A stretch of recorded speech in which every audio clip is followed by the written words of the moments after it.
Shalom, salam sejahtera bagi Bapak Ibu Saudara-saudara, anak-anak yang dikasihi oleh Tuhan Yesus Kristus.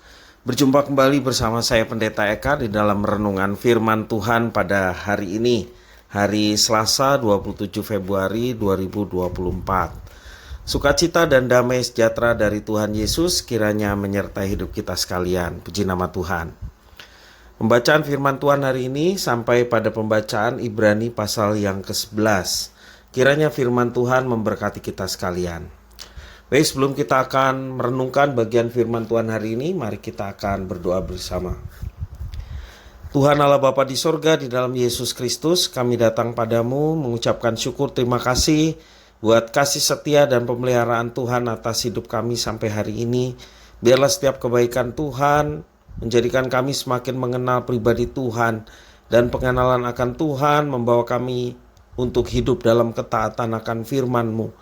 Karena itu setiap kali kami membaca, merenungkan, biarlah Engkau berkenan memampukan kami untuk dapat memahami firman Tuhan, serta Tuhan menuntun kami untuk kami dapat menggenapinya dalam hidup kami setiap hari. Terima kasih Bapa, terpujilah nama-Mu. Inilah diri kami sedia untuk belajar firman Tuhan. Demi nama Yesus kami berdoa. Haleluya. Amin. Ibrani pasal 11 menjadi bahan perenungan ayat 1 sampai yang ke-12. Demikian firman Tuhan. Iman adalah dasar dari segala sesuatu yang kita harapkan dan bukti dari segala sesuatu yang tidak kita lihat. Sebab oleh imanlah telah diberikan kesaksian kepada nenek moyang kita. Karena iman kita mengerti bahwa alam semesta telah dijadikan oleh firman Allah, sehingga apa yang kita lihat telah terjadi dari apa yang tidak dapat kita lihat. Karena iman Habel telah mempersembahkan kepada Allah korban yang lebih baik daripada korban Kain. Dengan jalan itu ia memperoleh kesaksian kepadanya bahwa ia benar. Karena Allah berkenan akan persembahannya itu, dan karena iman ia masih berbicara sesudah ia mati. Karena iman Henok terangkat supaya ia tidak mengalami kematian dan ia tidak ditemukan, karena Allah telah mengangkatnya. Sebab sebelum ia terangkat, ia memperoleh kesaksian bahwa ia berkenan kepada Allah. Tetapi tanpa iman tidak mungkin orang berkenan kepada Allah. Sebab barang siapa berpaling kepada Allah, ia harus percaya bahwa Allah ada, dan bahwa Allah memberi upah kepada orang yang sungguh-sungguh mencari Dia. Karena iman, maka Nuh dengan petunjuk Allah tentang sesuatu yang belum kelihatan, dengan taat mempersiapkan bahtera untuk menyelamatkan keluarganya. Dan karena iman itu ia menghukum dunia, dan ia ditentukan untuk menerima kebenaran sesuai dengan imannya. Karena iman, Abraham taat ketika ia dipanggil untuk berangkat ke negeri yang akan diterimanya menjadi milik pusakanya. Lalu ia berangkat dengan tidak mengetahui tempat yang ia tujui. Karena iman, ia diam di tanah yang dijanjikan itu seolah-olah di suatu tanah asing, dan di situ ia tinggal di kemah dengan Ishak dan Yakub yang turut menjadi ahli waris janji yang satu itu. Sebab itu menanti-nantikan kota yang mempunyai dasar yang direncanakan dan dibangun oleh Allah. Karena iman ia juga dan Sarah beroleh kekuatan untuk menurunkan anak cucu walaupun usianya sudah lewat, karena ia menganggap Dia yang memberikan janji itu setia. Itulah sebabnya maka dari satu orang, malahan orang yang telah mati pucuk, terpancar keturunan besar, seperti bintang di langit dan seperti pasir di tepi laut, yang tidak terhitung banyaknya. Demikian firman Tuhan. Bapak Ibu Saudara-saudara yang dikasihi oleh Tuhan Yesus Kristus, ada seorang yang bernama Wilma Rudolph. Dia seorang atlet wanita Amerika Serikat. Dia pernah menjadi pemenang di Olimpiade. Wilma Rudolph dilahirkan dengan masalah kesehatan yang membuat kedua kakinya pincang. Wilma Rudolph pernah bertanya kepada ibunya dengan pertanyaan, apakah saya akan bisa berlari seperti anak-anak lain? Ya. Ibunya menjawab, "Sayang, kamu harus percaya kepada Tuhan dan jangan pernah berhenti berharap. Jika kamu percaya Tuhan, Tuhan akan membuat segala sesuatu bisa terjadi," kata ibunya menjawab pertanyaan Wilma demikian. Wilma percaya dan sejak itulah ia bersusah payah belajar berjalan.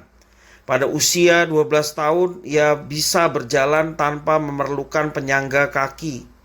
Bahkan di tahun 1960 ia berhasil mendapatkan 3 medali emas untuk cabang olahraga lari di Olimpiade.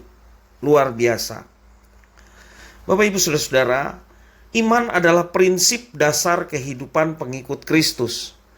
Berjalan dalam iman berarti mempercayai siapa Allah, apa yang dikatakannya, demikian juga apa yang sudah dilakukannya, dan apa yang akan dilakukannya. Iman adalah inti kehidupan kita dari hari ke hari.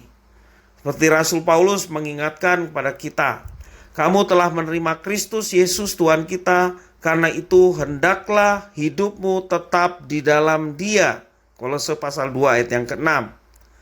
Bagaimana kita dahulu menerima Kristus dengan iman, maka kita seharusnya juga akan berjalan dalam iman dari hari ke hari. Iman kita teruji dan semakin bertumbuh pada saat persoalan menghantam di tengah perjalanan kehidupan kita. Di tengah kehidupan yang penuh dengan tantangan dan tekanan, kita pun diingatkan untuk tetap berdiri teguh, mempercayai firman Tuhan dan janji-janji Tuhan yang akan dinyatakan kepada setiap anak-anaknya yang setia. Apakah kita tetap berjalan dalam iman kepada Tuhan sekalipun berbagai macam tantangan, ujian menempa kehidupan kita? Apakah kita percaya bahwa Tuhan Allah sanggup melakukan sesuatu dalam kehidupan kita? Kita ditantang untuk mempercayai Tuhan dan tidak meragukan apa yang difirmankan, apa yang dijanjikan. Bapak Ibu Saudara-saudara yang dikasihi Tuhan, mari kita tetap berpegang pada firman Tuhan dan janjinya. Ketika kita dalam tantangan, tetaplah berserah kepada Tuhan. Mintalah kekuatan yang dari Tuhan supaya kita dapat mampu menghadapinya. Seperti firman Tuhan mengajarkan, segala perkara dapat kutanggung di dalam Dia. Dengan iman, kita meyakini apapun tantangan yang sedang kita hadapi, kita dapat menanggungnya bersama dengan Tuhan, sehingga kita dapat kemenangan yang disediakan Tuhan bagi setiap anak-anaknya yang bersandar kepada Tuhan. Ketahanan dan kematangan rohani kita ditentukan oleh kepercayaan kita kepada Tuhan Allah dalam perilaku kita setiap hari. Bersandarlah kepada Tuhan, percayalah kepada Tuhan, hiduplah dengan iman, maka kita sungguh-sungguh akan mengalami penyertaan-Nya yang luar biasa. Kiranya firman Tuhan memberkati kita. Mari kita berdoa. Tuhan Allah Bapa di surga, di dalam Yesus Kristus, kami bersyukur, berterima kasih kepada Tuhan yang memberkati hidup kami. Juga atas firman yang mengajarkan untuk kami bersandar kepada Tuhan dalam setiap kehidupan. Terlebih ketika kami menghadapi tantangan, persoalan, kami mau tetap bersandar kepada Tuhan, sehingga kami tetap diteguhkan, tetap semangat menjalani kehidupan. Bahkan kami dapat melalui setiap tantangan dan persoalan bersama dengan Tuhan dan dalam kemenangan. Terima kasih ya Tuhan atas firman Tuhan yang menguatkan hidup kami. Semuanya ini kami serahkan ke dalam tangan kuasa-Mu. Demi nama Yesus Kristus, kami sudah berdoa dan bersyukur. Haleluya. Amin.